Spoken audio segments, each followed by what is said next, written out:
Hello student, आज हम class 10th के एक्सरसाइज 1.2 का प्रॉब्लम का सॉल्यूशन करेंगे। इससे पहले के प्रॉब्लम का सॉल्यूशन देखने के लिए आप प्लेलिस्ट में जाके चेक कर लीजिए।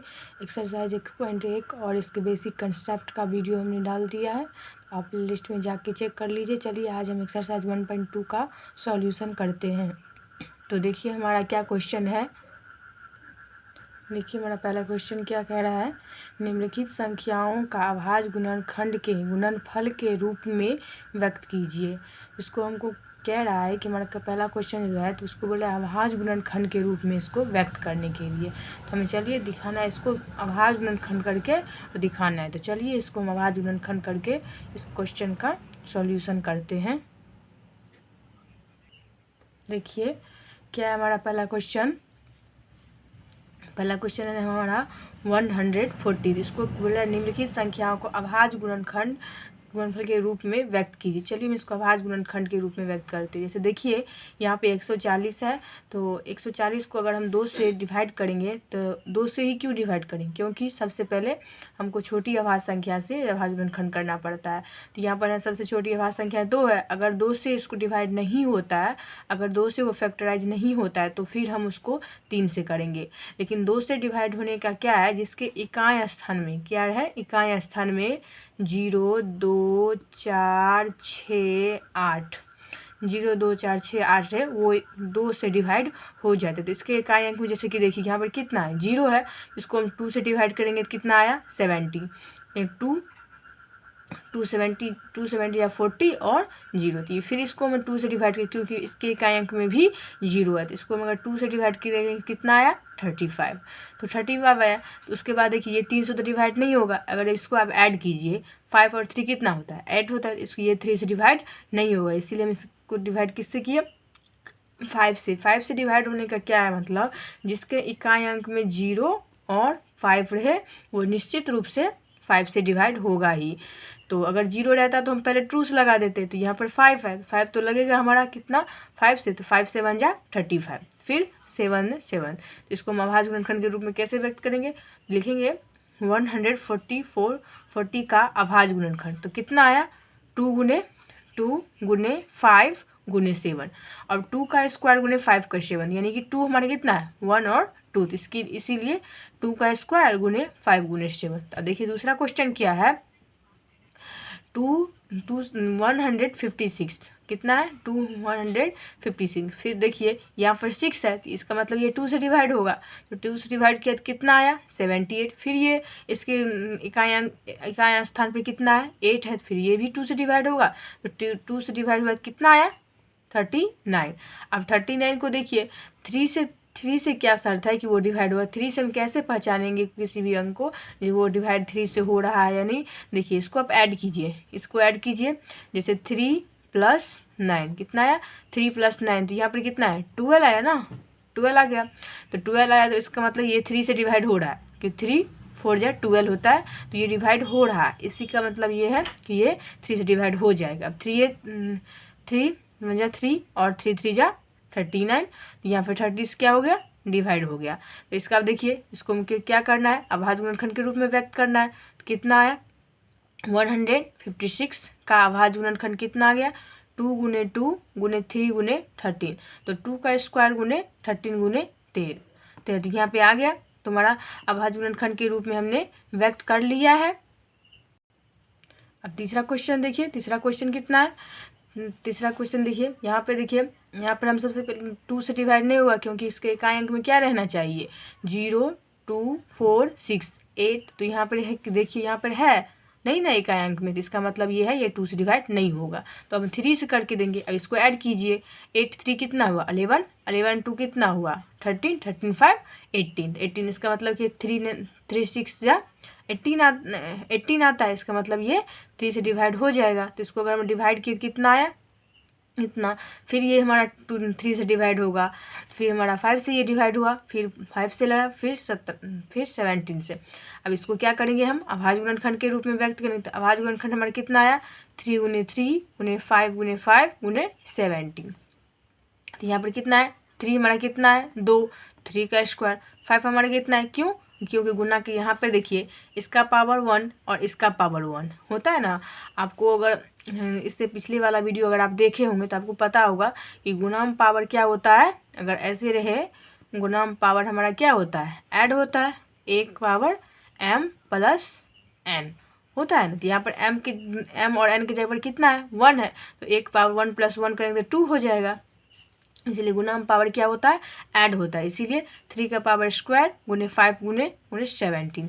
अब देखिए हमारा 4 क्वेश्चन क्या है, 5, फिर यहाँ पर हम 5 से डिवाइड किए, फिर इसको 7 किए। अब करके देख लीजिएगा और जो जैसा डिवाइड होता है उसको वैसा ही डिवाइड कर लीजिएगा। 7 फिर डिवाइड कर लिए, फिर 11 से, तो फिर हम इसको भी हम क्या करेंगे, अब अभाज्य गुणनखंड के रूप में व्यक्त कर देंगे। कितना आया, 5 गुने 7। इसको देखिए यहाँ पर तो कोई डबल नहीं है, इसीलिए ये सिर्फ ऐसा ही रहेगा, 5 गुने 7 गुने 11 गुने 30। तो ये हमारा क्वेश्चन हो गया। चलिए अब हम देखते हैं 5 नंबर का क्वेश्चन क्या है। 5 क्वेश्चन फिर उसी की तरह यहाँ पर देखिए 23 से हुआ, कितना से हुआ, 23 से कितना आया, 323। फिर 19 से कितना आया, 17 आया। तो फिर इसको भी हमने क्या किया, अभाज्य गुणनखंड के रूप में व्यक्त कर दिया, 23 गुने 19 गुने 17। ये हमारा अभाज्य गुणनखंड के रूप में व्यक्त हो गया। अब चलिए नेक्स्ट क्वेश्चन देखते हैं। तो देखिए नेक्स्ट क्वेश्चन क्या है, पूर्णांकों के निम्नलिखित युग्मों के HCF और LCM ज्ञात कीजिए तथा इसकी जांच कीजिए कि दो संख्याओं का गुणनफल इक्वल टू HCF गुने LCM है। तो क्या कह रहा है क्वेश्चन में, पूर्णांकों के निम्नलिखित युग्म में HCF और LCM ज्ञात कीजिए। इसको हमें क्या करना है, HCF और LCM ज्ञात करना है और इसकी जांच कीजिए। फिर HCF और LCM ज्ञात करके उसको क्या करना है, जांच करना है कि दो संख्याओं का गुणनफल, यहाँ पर देखिए दो संख्या दिया है, पहली संख्या और दूसरी संख्या, फिर दो संख्या का गुणनफल इक्वल टू HCF और LCM को गुना कर क्या वो इक्वल आता है, इसी को हमको क्या करना है, तो जांच करना है। तो इसको क्वेश्चन कैसे सॉल्व करेंगे, तो चलिए देखते हैं। देखिए क्या है, पूर्णांकों के निम्नलिखित युग्म को HCF और LCM ज्ञात कीजिए तथा इसकी जांच कीजिए कि दो संख्या का गुणनफल इक्वल टू HCF गुने LCM। तो सबसे क्या करेंगे, पहला क्वेश्चन हमारा क्या है, देखिए पहला क्वेश्चन हमारा ये है 26 और 91। तुम्हारा जांच करना है, तो पहली संख्या और दूसरी संख्या ये रहा, तो हम सबसे पहले क्या करेंगे, इसको अभाज्य गुणनखंड करेंगे। अभाज्य गुणनखंड कैसे करेंगे, तो अभाज्य गुणनखंड के ऊपर से तो आपको पता है, पहले क्वेश्चन में आपने बनाया है। तो यहाँ पर हमने दोनों को क्या किया, अभाज्य गुणनखंड किया। फिर 26 का कितना आया, 2 गुने 13 और 91 का 7 गुने 13। अब देखिए इसका क्या करेंगे, सार गुणनखंड निकालेंगे। क्या करेंगे, सार गुणनखंड। सार गुणनखंड कैसे निकलता है, तो यहाँ पर देखिए 13 और 13 दोनों क्या हो रहा है, यहाँ पर ये दोनों म्यूचुअल है, ये यहाँ पे 26 में और यहाँ पे इस दोनों को म्यूचुअल, ये कॉमन है, तो ये हमारा सार गुणनखंड हो गया 13। तो इसका मतलब जो हमारा सार गुणनखंड आता है वही हमारा क्या होता है, HCF होता है। तो HCF हमारा कितना आ गया, 13। यहाँ पर बोल रहा था ना HCF और LCM निकालने के, देखिए HCF और LCM बोल रहा है निकालने के लिए।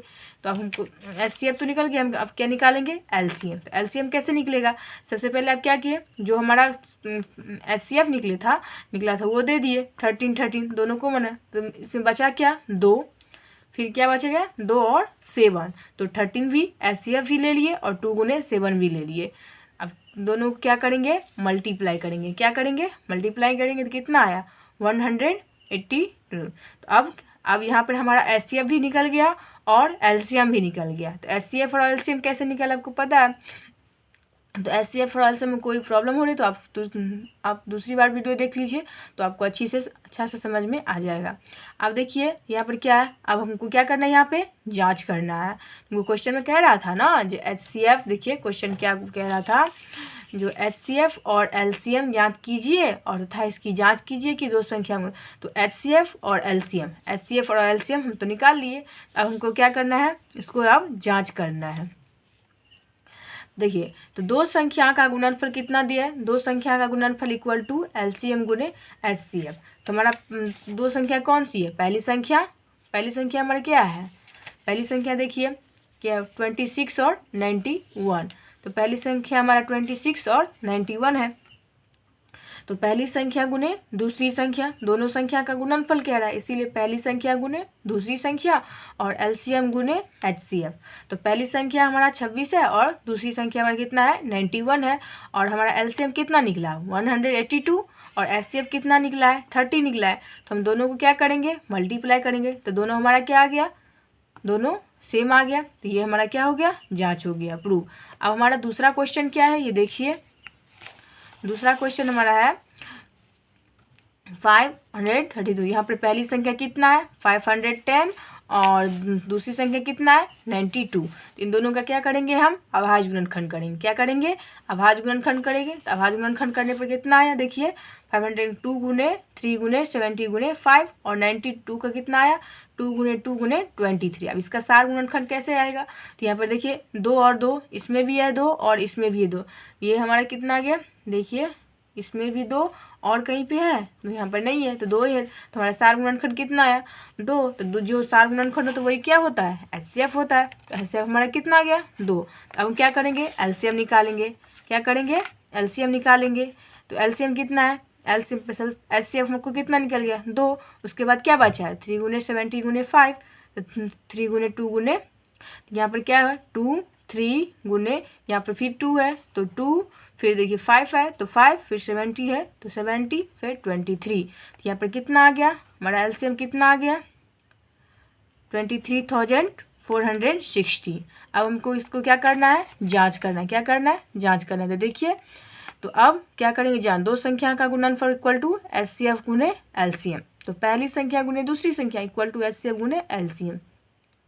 तो पहली संख्या हमारा कितना है तो 510 और दूसरी संख्या 92, यहाँ पर लिख दिए। और फिर हमारा एचसीएफ गुने एचसीएफ हमारा कितना निकला गया 2 निकल गया है, और एलसीएम कितना निकला है एलसीएम कितना निकला है, तो एचसीएफ गुने एलसीएम करेंगे तो दोनों हमारा क्या हो गया इक्वल आ गया। इसका मतलब ये जांच हो गया, ये प्रूव हो गया। अब चलिए नेक्स्ट क्वेश्चन देखते हैं। देखिए नेक्स्ट क्वेश्चन क्या है, सेम क्वेश्चन ऐसा ही है।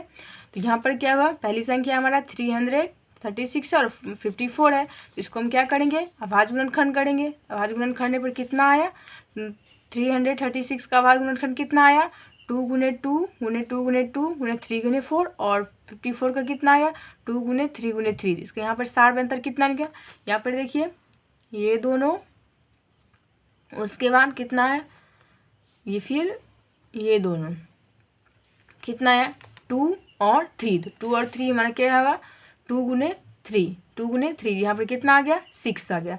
तो एचसीएफ हमारा कितना आ गया 6 आ गया। तो अब एलसीएम करेंगे तो 2 गुने 3 तो मिला हुआ था तो उसको हमने लिख लिए, और जो बाकी सब बचा हुआ था उसको भी हमने लिख लिए। तो हमारा कितना निकल गया एलसीएम 3024 निकला। तो यहाँ पर अब इसको हम क्या करेंगे जांच करेंगे। क्या करेंगे जांच करेंगे। तो जांच में देखिए दो संख्या का गुणनफल इक्वल टू एचसीएफ गुने एलसीएम। तो पहली संख्या हमारा इतना, दूसरी संख्या हमारा इतना, दोनों को मल्टीप्लाई कीजिए, फिर एचसीएफ गुने एलसीएम, तो दोनों को फिर मल्टीप्लाई कीजिए तो हमारा क्या आ गया इक्वल आ गया। इसका मतलब ये क्या हो गया प्रूव्ड, ये जांच हमारा हो गया। हमारा नेक्स्ट क्वेश्चन क्या है चलिए देखते हैं। तो देखिए क्या क्वेश्चन है हमारा 3 नंबर का। तो अभाज्य गुणनखंड विधि द्वारा निम्नलिखित पूर्णांकों को एचसीएफ और एलसीएम ज्ञात कीजिए। फिर बोल रहा है अभाज्य गुणनखंड विधि द्वारा हमको क्या करना है यहाँ पे एचसीएफ और एलसीएम ज्ञात करना है। तो चलिए इसको सॉल्यूशन करते हैं। तो क्या हमारा तीसरा क्वेश्चन देखिए अभाज्य गुणनखंड विधि द्वारा निम्नलिखित पूर्णांकों को एलसीएम और एचसीएफ ज्ञात करना है। तो सबसे पहले क्या करेंगे हम इसका, सबसे पहला स्टेप हमारा क्या होता है अभाज्य गुणनखंड करेंगे। कितना है पहले हम 12 का करेंगे, फिर 15 का करेंगे, फिर 21 का करेंगे। तो तीनों का क्या अभाज्य गुणनखंड के कितना आया 2 से किए तो 6 आया, फिर 2 से किए तो 3 आया, या फिर 3 से किए तो 5 आया, फिर 3 से किए तो 7 आया। तो यहाँ पर देखिए 12 का कितना आ गया 2 गुने 2 गुने 3, 2 गुने 2 गुने 3, और 15 का कितना आया 3 गुने 5, और 21 का कितना आ गया 3 गुने 7। इसको सार गुणनखंड करेंगे। सार गुणनखंड में हमारा क्या मिलता है देखिए इसमें भी 3, इसमें भी 3, इसमें भी 3। इसका मतलब क्या है हमारा सार गुणनखंड 3 है। तो इसका मतलब एचसीएफ भी हमारा 3 आ गया। तो आपको हमको क्या निकालना है, एलसीएम। तो एचसीएफ और एलसीएम दोनों हो रहे थे, तो एचसीएफ तो हमने निकाल लिया, और एलसीएम क्या करेंगे, जो हमारा एचसीएफ है उसको लिखेंगे, और जो जिसमें अभाज्य गुणनखंड में जितना बच गया उसको भी लिख लेंगे। तो हमारे इसको सब सारी को क्या करेंगे, मल्टीप्लाई करेंगे। मल्टीप्लाई करने के बाद हमको कितना आ गया, 420। अब देखिए ये हमारा एचसीएफ और एलसीएम, तो एचसीएफ हमारा कितना निकल गया, हमारा एचसीएफ कितना निकला, देखिए एचसीएफ हमारा कितना निकल गया, तो एचसीएफ हमने निकाला 3, और एलसीएम कितना निकल गया, देखिए एलसीएम हमारा निकल गया कितना, 420। चलिए अब हम दूसरा क्वेश्चन देखते हैं। देखिए दूसरा क्वेश्चन क्या है, 8, 9 एंड 25। तो फिर हम 8 का भी करेंगे, वही प्रोसीड करेंगे। 8 और 9 दोनों का अभाज्य गुणनखंड कितना आया, 2 गुने 2, फिर 3 गुने 3, फिर 5। यहाँ पे देखिए हमारा एक भी सेम नहीं मिल रहा है, लेकिन यहाँ पर क्या है, हाँ एक तो हर सब में छुपा रहता है, यहाँ पर भी एक रहा है, यहाँ पर भी एक है, और यहाँ पर भी एक है। तो एचसीएफ हमारा कितना आ गया, 1 आ गया। तो हमारा 1 आ गया, क्योंकि एक तो सब में रहता है, यहाँ पर भी, यहाँ पे कुछ सेम नहीं आ रहा, तो कितना आ गया, 1 आ गया। एलसीएम तो सारे हो जाएगा, यहाँ पे 2 सब कुछ यहाँ पे जितना भी बचा हुआ वहाँ पर लिख लेंगे। तो कितना आ गया, 2 गुने 2, तो यहाँ पर 8 आया, फिर 3 गुने 3 9 आया, यहाँ पर 5 गुने 5 तो 25 आया। तो कितना आ गया, मल्टीप्लाई करके कितना आ गया, 1800। कितना आ गया, 1800। तो हमारा निकल गया ये क्वेश्चन। अब देखिए नेक्स्ट क्वेश्चन देखते हैं। तो नेक्स्ट क्वेश्चन क्या है, एचसीएफ हमको कितना दे दिया है, एचसीएफ हमारा कितना है, 9 दिया है, और एलसीएम इतना है, तो ज्ञात कीजिए। तो हमको क्या करना है, इन दोनों का एलसीएम इतना 9 दिया, और इन दोनों का एचसीएफ हमको दे दिया, और क्या कह रहा है, एलसीएम ज्ञात करने के लिए। तो चलिए इस क्वेश्चन का हम सॉल्यूशन करते हैं। क्या क्वेश्चन है, तो देखिए एचसीएफ हमको कितना दे दिया है, 9। हमको क्या कह रहा है, एलसीएम निकालने के लिए क्या कह रहा है, एलसीएम निकालने के लिए। चलिए निकालते हैं।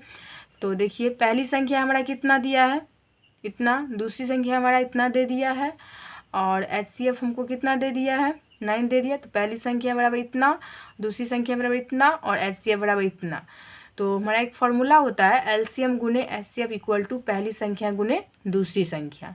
क्या होता है आपको बताया भी थी इससे पहले का क्वेश्चन में, जो पहली संख्या गुने दूसरी संख्या गुने इक्वल टू एलसीएम गुने एचसीएफ। तो हम इसको हमको क्वेश्चन में कह रहा है कि एलसीएम निकालने के लिए। तो एलसीएम अगर हम यहाँ पर एलसीएम करेंगे तो पहली संख्या गुने दूसरी संख्या, और ये जो एचसीएफ है ये कहाँ पे आ जाएगा, डिवाइड में आ जाएगा। कहाँ पे आ जाएगा, डिवाइड में आ जाएगा।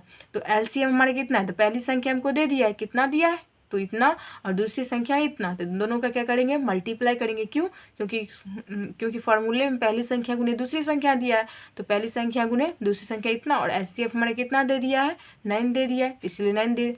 तो जब इसको आप मल्टीप्लाई करेंगे, 9 मल्टीप्लाई करके आप इसको 9 से डिवाइड कीजिएगा, तो इसको आप इतना आंसर आपको आ जाएगा। आप देख लीजिएगा करके। अब देखिए हमारा नेक्स्ट क्वेश्चन क्या है। तो देखिए क्या है 5 का क्वेश्चन, जांच कीजिए कि क्या प्राकृतिक संख्या n के लिए संख्या 6 के पावर n अंक 0 पर समाप्त हो सकती है। तो वो क्या कह रहा है, किसी प्राकृतिक संख्या का n जो 6 के पावर n वो क्या, वो 0 पर समाप्त हो सकती है। तो चलिए इस क्वेश्चन का जांच करते हैं। इस क्वेश्चन में आपको एक स्टेटमेंट लिखनी है। तो देखिए यहाँ पर वही क्वेश्चन है, जांच कीजिए कि क्या किसी प्राकृतिक संख्या n के लिए संख्या 6 के, यहाँ पर देखिए 6 के पावर n अंक 0 पर समाप्त हो सकती है। तो यहाँ पर देखिए 6 के पावर में n का अभाज्य गुणनखंड, यहाँ पर 6 को अगर हम 2, यहाँ पे 6 आया तो यहाँ पर इसको हम 2 गुने 3 करके लिख सकते हैं ना, लिख सकते हैं। तो 2 गुने 3 का कितना आ गया, n आया। कितना आया, n। तो जबकि कोई प्राकृतिक संख्या क्या है, जबकि कोई प्राकृतिक संख्या जो 0 पर समाप्त होती है उसके अभाज्य गुणनखंड कितना होता है, उसके जो प्राकृतिक संख्या अगर मतलब यहाँ पर हमको दे दिया रहता 10 का पावर n, तो ये संभव हो सकता था। क्यों, क्योंकि 0 पर जो प्राकृतिक संख्या समाप्त होता है उसका अभाज्य गुणनखंड हमको कितना रहता है, 2 गुने 5 करके रहता है। कितना रहता है, 2 गुने 5। तो यहाँ पर तो ऐसा कुछ नहीं है, यहाँ पर तो 2 गुने 3 है, तो ये तो 0 पर हो ही नहीं सकता। तो रूप कितना, 2 गुने 5n के रूप में रहता है, उसके अभाज्य गुणनखंड 2 गुने 5n के रूप का रहता है। अतः 6 के पावर n शून्य पर समाप्त नहीं होगी। क्या होगा? 6 के पावर n शून्य पर समाप्त नहीं होगी। तो चलिए ये क्वेश्चन सोल्यूशन हो गया। अब नेक्स्ट क्वेश्चन देखते हैं। तो देखिए नेक्स्ट क्वेश्चन क्या है हमारा 6 नंबर का। क्या है? व्याख्या कीजिए कि 7 गुने 11 गुने 13 प्लस 13 और 7 गुने 6 गुने 5 गुने 4 गुने 3 गुने 2 गुने 1 प्लस 5 भाज्य संख्या है तो क्यों? इसको हमको क्या करना है? इसको सिद्ध करना है, व्याख्या हम उसको इस पर डिस्कस करना है, इस क्वेश्चन पर डिस्कस करना है, व्याख्या करना है। यहाँ पे क्या करना है? व्याख्या करना है। तो चलिए क्या ये भाज्य संख्या है? भाज्य संख्या है तो क्यों है? तो चलिए इसका कारण हम बताते हैं। तो क्या है? व्याख्या कीजिएगा, वही क्वेश्चन है। तो देखिए, माना हम मान लेते हैं कि माना a बराबर 7 गुने 11 गुने 13 प्लस 13। यहाँ पे देखिए हम 13 कॉमन ले सकते हैं ना। अगर हम यहाँ से 13 कॉमन लेंगे तो 7 गुने 11 गुने प्लस 1 हो जाएगा। यहाँ पर हो गया, तो यहाँ पर 7 11 से 77 होता है, तो यहाँ प्लस 1 हो गया। क्यों? यहाँ पर 13 हमने कॉमन ले लिया तो 7 गुने 11 और प्लस 1 हो गया। और यहाँ पर 11 7 77 होता है, 77 और प्लस ये हमारा क्या गया? 1 हो गया। तो 13 यहाँ पर क्या हो गया? 78 हो गया। यहाँ पर देखिए, अतः ये भाज्य संख्या है। अतः यह भाज्य संख्या, क्योंकि इसके अभाज्य गुणनखंड में 1 है। कितना इसके अभाज्य गुणनखंड में? 1 के छोड़कर अन्य 2 गुणनखंड है। 1 को छोड़कर क्या है? यहाँ पे 1 नहीं ना है। देखिए यहाँ पर 1 आपको कहीं दिख रही? नहीं में दिख रहा है। इसका मतलब है 1 को छोड़कर यहाँ पे 2 गुणनखंड है, पहला और दूसरा 2 गुणनखंड है। इसी प्रकार हम क्या करेंगे? हमारा क्वेश्चन में क्या दिया है? देखिए हमारा क्वेश्चन में दिया है, दूसरा क्वेश्चन जो है यहाँ पर दिया है। यहाँ तो ये पहला था 7 गुने 11 गुने 13 प्लस, यहाँ पर है 7 गुने 6 गुने 5 गुने 4 गुने 3 गुने 2 गुने 1। इसको भी हम मान लेते हैं कि माना कि ये b है। तो माना इसका क्वेश्चन कितना है? b है। यहाँ पे देखिए हम क्या कॉमन ले सकते हैं? यहाँ पर देखिए यहाँ पे जो प्लस में है 5, यहाँ पर भी 5 कॉमन ले लीजिए। कितना आया? 7 गुने 6 गुने 4 गुने 3 गुने 2 गुने प्लस 1। यहाँ पर भी अगर इसको इन सबको हम मल्टीप्लाई करेंगे तो हमको कितना आएगा? इतना। और इस यहाँ पर क्या करेंगे? प्लस 1 को ऐड करेंगे। यहाँ पर भी देखिए वही। अतः यह भी एक भाज्य संख्या है, क्योंकि इसके भी अभाज्य गुणनखंड में 1 को छोड़कर और अन्य 2 गुणनखंड है ना। तो ये क्या हो गया? भाज्य हो गया। तो इसका कारण हमने बता दिया। आप अगर एग्जाम में आपको इस क्वेश्चन को पूछे तो आप इसी तरीके से बनाइएगा। तो देखिए हमारा नेक्स्ट क्वेश्चन और इस एक्सरसाइज का लास्ट क्वेश्चन क्या है उसको भी देख लेते हैं। और इस 1.3 का क्वेश्चन आने वाला है, बस 2 दिन के अंदर वो भी 1.3 का क्वेश्चन हम सॉल्व कर देंगे। यहाँ पे देखिए पहले हम 1.2 का सबसे लास्ट क्वेश्चन देखते हैं। हमारा अंतिम क्वेश्चन है ये। बोल रहा है किसी खेल के मैदान के चारों ओर एक वृत्ताकार पथ है। क्या है? वृत्ताकार पथ है। इस मैदान का एक चक्कर लगाने में सोनिया को 18 मिनट लगते हैं। कितना मिनट लगते हैं? 18 मिनट लगते हैं। जबकि इसी मैदान को एक चक्कर लगाने में रवि को 12 मिनट लगते हैं। तो मान लीजिए कि वे दोनों एक ही स्थान और एक ही समय पर चलना प्रारंभ करके एक ही दिशा में चलते, कितने समय बाद वह पुनः प्रारंभिक स्थान पर मिलेंगे। यहाँ पर कह रहा है कि एक ही स्थान से चलकर सोनिया 18 मिनट पर पहुँचता है और वो जो रवि जो है वो 12 मिनट पर पहुँचता है। तो यहाँ पे बोल रहे हैं कि कितने स्पीड चक्कर लगाए कि वो फिर से पुनः प्रारंभिक स्थान पर चले गए। इन दोनों का क्या दूरी को चक्कर लगाने में है, उसी को डिस्टेंस को हमें बताना। चलिए इसका सॉल्यूशन करते हैं। वही क्वेश्चन है, तो देखिए इसका सॉल्यूशन देखते हैं। क्वेश्चन तो आपको पढ़ के बुक से बता दिए हैं। देखिए यहाँ पर कह रहा है कि एक चक्कर में सोनिया 18 मिनट लेती है। कितना लेती है? और रवि एक चक्कर में 12 मिनट लगता है। तो वे दोनों एक ही स्थान पर, तो एक ही स्थान पर कितना हो जाएगा? एलसीएम। तो एलसीएम कितना हो गया? 18 और 12 मिनट के बाद मिलेंगे। कितने मिलेंगे? 18 और 12 के बाद मिलेंगे। अतः अब 18 का हम क्या करेंगे? अभाज्य गुणनखंड करेंगे। तो 18 का अभाज्य गुणनखंड कितना आया? 2 गुने 3 गुने 3, क्योंकि 2 में भी 18 आता है, 3 में भी आता है, 3 में। तो देखिए यहाँ पे अगर हम अभाज्य गुणनखंड करते हैं इसका, तो 2 का कितना आया? 9, फिर 3 का कितना आ गया? 9, यहाँ पर भी 9। तो इसी तरह हम 12 का भी अभाज्य गुणनखंड कर लेंगे। तो यहाँ पर पहली संख्या हमको कितना दे दिया? 18, और दूसरी संख्या 12। कितना दिया है? दूसरी संख्या हमको 12 दे दिया है। तो अब इसके यहाँ पे HCF हमारा निकल जाएगा, जो सार्वजनिक खंड होता है वही SF है। यहाँ पर देखिए 1 2 और एक कितना आ गया, ये 3, तो 3 2 गुने 3 हमारा कितना आ गया, 6 आ गया। और LCM हमारा क्या है, LCM क्या होगा, तो LCM का आपको फॉर्मूला पता है कि पहली संख्या गुने दूसरी संख्या इक्वल टू HCF। तो हमको पहली संख्या तो दे दिया है और दूसरी संख्या भी दे दिया है, तो यहाँ पर हम क्या करेंगे, पहली संख्या गुने दूसरी संख्या, और HCF हमारा कितना निकल के आ गया, 6 निकल के आ गया। तो ये हमारा तो LCM तो आराम से निकल जाएगा। तो कितना आ गया, 36 मिनट। इसका क्वेश्चन आंसर कितना आ गया, 36 मिनट। कितना आया, 36 मिनट। लिख लीजिए। 18 गुने 12, फिर इसको 6 से डिवाइड करेंगे तो हमको कितना आ जाएगा, 36 मिनट। ये इस एक्सरसाइज का सॉल्यूशन पूरा हुआ। और इसके बाद हम 1.3 का क्वेश्चन सॉल्व करेंगे इससे आने वाले पर। तो अगर आपको वीडियो पसंद आए, अगर आपको समझ में आ रहा है तो प्लीज़ वीडियो को लाइक करें और सब्सक्राइब करें।